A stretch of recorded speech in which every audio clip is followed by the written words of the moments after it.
So I got a quick one for you today. The Clutch wireless game deck from KMD for the Nintendo Switch. Up to 15 hours of gameplay with these controls. That's what it says right there.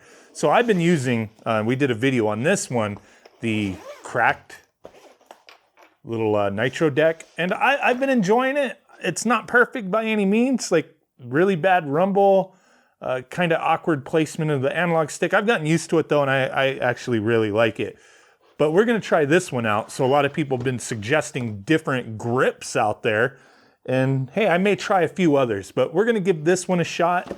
It's got some features down there, dual vibration. I believe you can change the vibration sensitivity or level of vibration.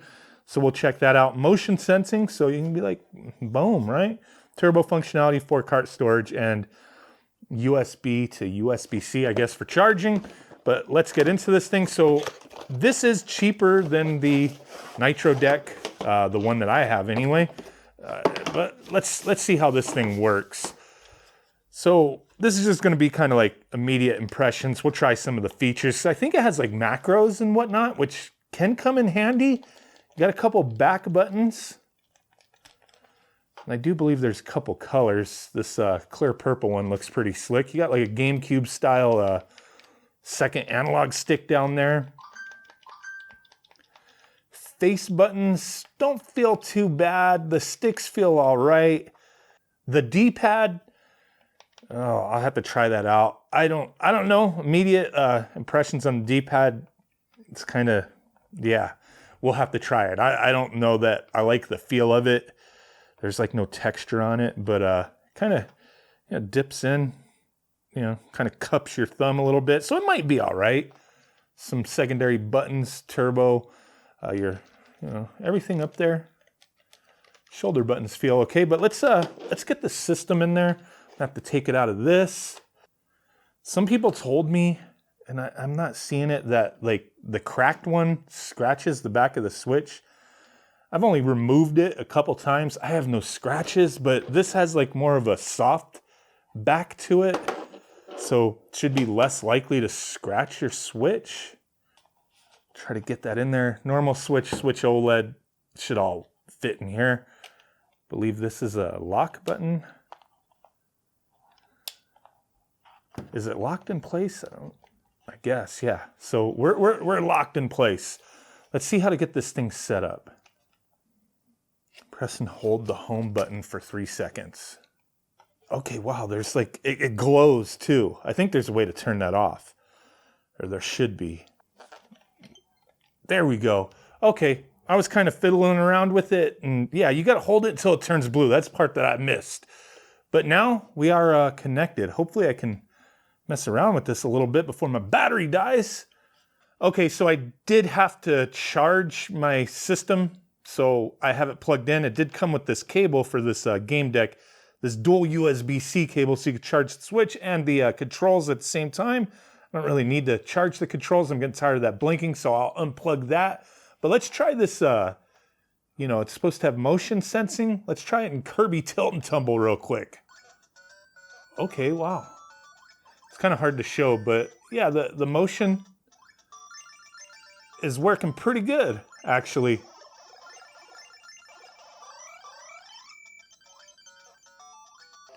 Okay, it seemed like it was off by default, because when I was on these little things, it wasn't, in Mario Wonder, it'll just start rumbling when you stand on these little transport things, and it wasn't doing it, so I had to look it up in the manual. It says to hold all the shoulder buttons, essentially, L, R, ZL, ZR, and you could cycle through the different settings, like the strength, and it'll like rumble once that it's set. And it's not great rumble, but it's definitely better than the Nitro deck. Definitely better. Like I'd be more comfortable using this. You can't really, I don't know if you could hear it. I think I have it on max. But it's not bad. It's not bad. Not great either, but not bad. If you like rumble, definitely better than Nitro deck. All right, there's some other features we got to check out, but let's see how these controls feel. So we also have turbo, and you can change the levels of turbo as well. But to set manual turbo, press and hold the T button, which is down here, and then press the button that you want to set it to. Okay. So you got turbo. How do I turn it off? Press and hold T for 5 seconds. Oh, that's to like turn off all turbo. If you just want to turn it off, like a specific button, you would hold it and then press the button again. Okay.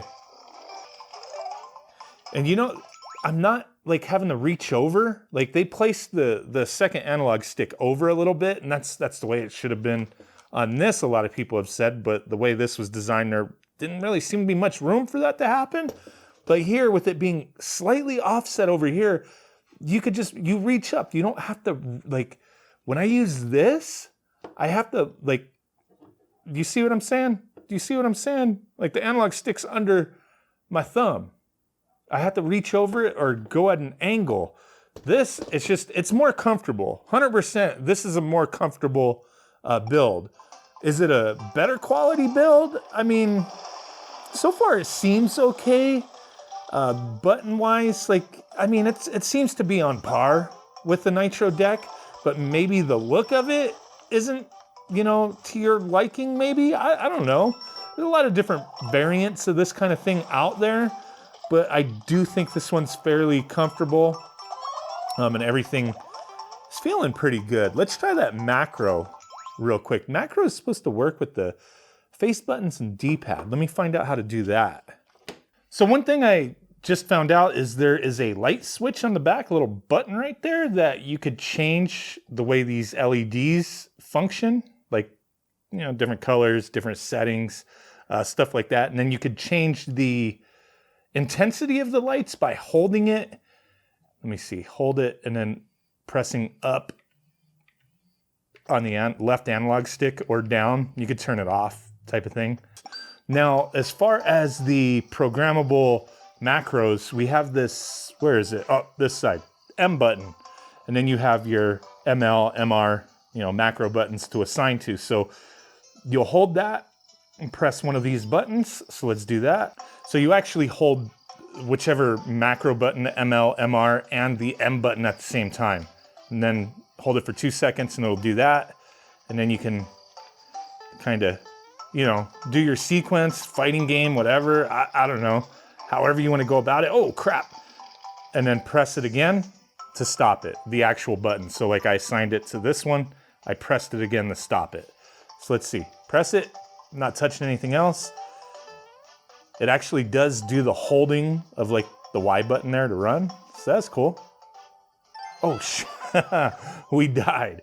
All right, so yeah, this is a pretty cool device. Has some functionality, you know, different functionality. Where do you, it says you could put, oh, you could put game cartridges up here. I didn't even really notice that earlier, but you could store some games up there. So yeah, it's a pretty cool little, you know, game deck type of thing.